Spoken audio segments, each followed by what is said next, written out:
Ada perubahan besar di YouTube yang menurut saya itu keren banget. Ini sangat bermanfaat buat kita konten kreator.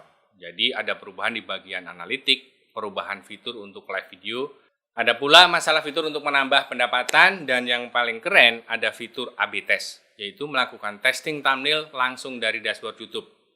Ada fitur lain juga, tapi yang ini saya nggak tahu apakah bermanfaat atau sebaliknya. Akan saya bahas tuntas.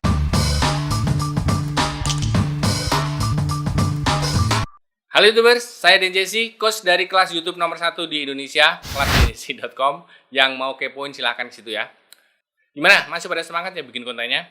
Semoga update terbaru YouTube ini bisa bikin kalian tambah semangat lagi. Oke? Walaupun ini sudah ada yang telat gitu ya, tapi kita mulai aja. Perubahan pertama yang ada di YouTube Studio.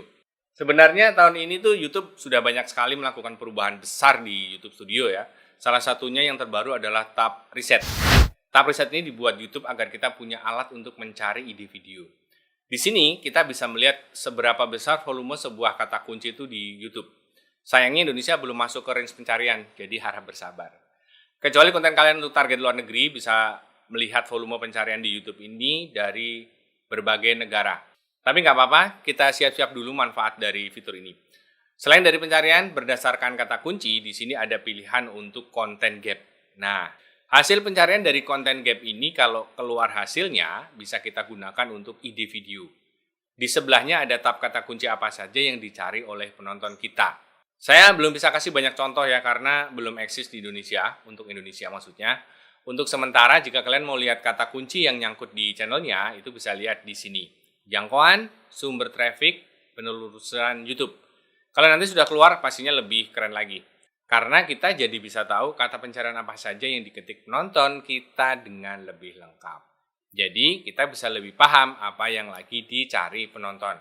Ini juga membuktikan ya bahwa selama ini kan saya selalu mencoba untuk memaksimalkan SEO teman-teman untuk melakukan itu. Tapi banyak juga yang tidak mau pedulikan.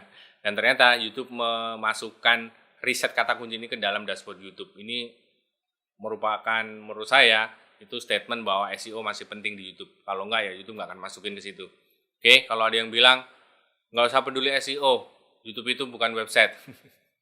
Lupa kali ya, youtube.com itu website. Oke, website. Update kedua itu YouTube memindahkan tab jangkauan dan interaksi ke dalam sekelompok atau kelompok sesuai jenis kontennya.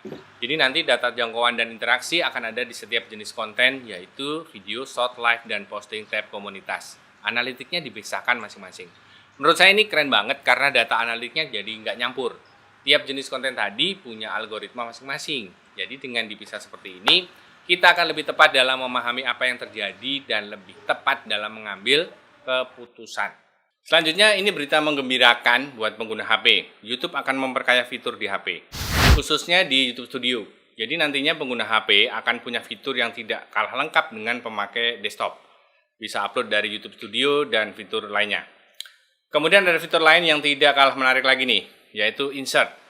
YouTube akan menyediakan fitur baru, yaitu rekomendasi judul, hashtag, dan isian kolom lainnya saat upload video. Create on both mobile and desktop. This means adding automatic suggestions in Studio to help creators better improve their metadata by adding suggestions for titles, hashtags, and potentially other features. Ini keren ya. Ibaratnya mereka akan bilang, hey ini judulnya mending gini aja gitu. Jadi ada semacam suggestion atau rekomendasinya gitu. Buat saya hal ini menunjukkan hal yang jelas banget gitu ya. Mereka tahu sesuatu yang kita nggak tahu, terutama masalah kata kunci. Dengan kata lain, mereka akan menyarankan pemakaian SEO di judul, deskripsi, dan tag. Ini kembali lagi saya sampaikan jadi bukti bahwa SEO masih penting di mata YouTube seperti yang saya sampaikan selama ini. Semoga segera diluncurkan, saya nggak sabar pengen lihat nanti seperti apa. Oke, sekarang masalah thumbnail. Selama ini saya sudah sering sampaikan ya, kalau sekiranya thumbnail kalian tidak bekerja dengan baik, maka cobalah untuk ganti thumbnail. Yang saya lakukan selama ini, kalau ada video yang performanya kurang dan saya lihat CTR-nya itu rendah, saya akan coba ganti thumbnail. Dan biarkan 7 hari dan kita lihat apakah ada perubahan.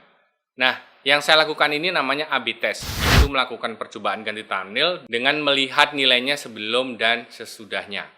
Saya kasih saran, next thumbnailnya mesti gimana? Hasilnya luar binasa.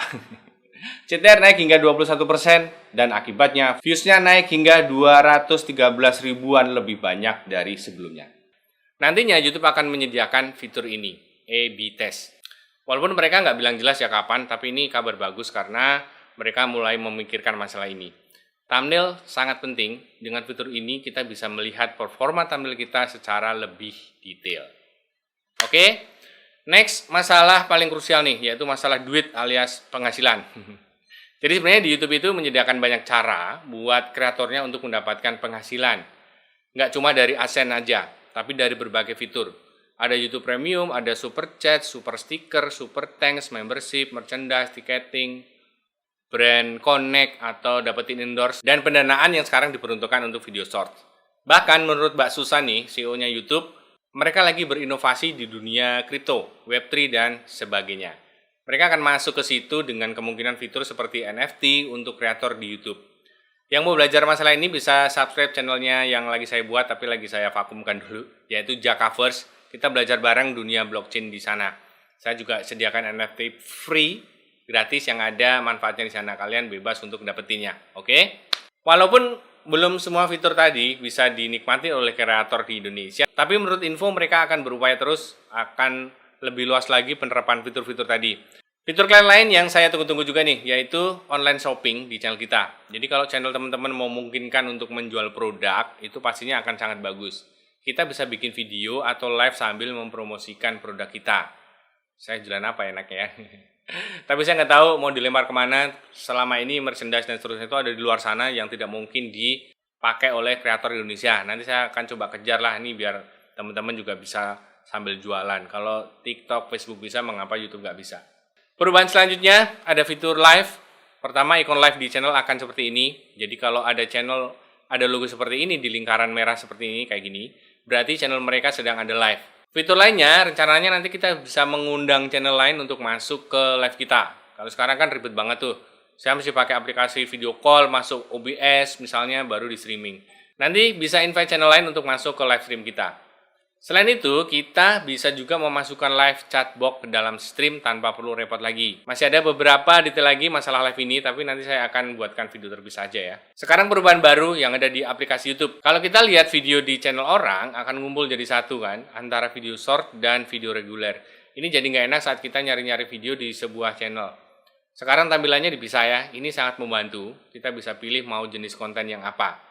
Video reguler, short, dan live, ada tabnya masing-masing. Nah, ada satu fitur yang entah kenapa malah dihilangkan sama YouTube. YouTube filter pengurutan di video di aplikasi YouTube itu berdasarkan video terlama udah nggak ada.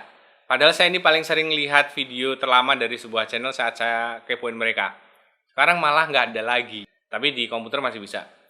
Oke, fitur mana yang kalian nantikan? Atau kalian ada fitur yang ingin ditambahkan di YouTube, silahkan isi di komen ya. Nanti saya sampaikan ke teman-teman di YouTube langsung.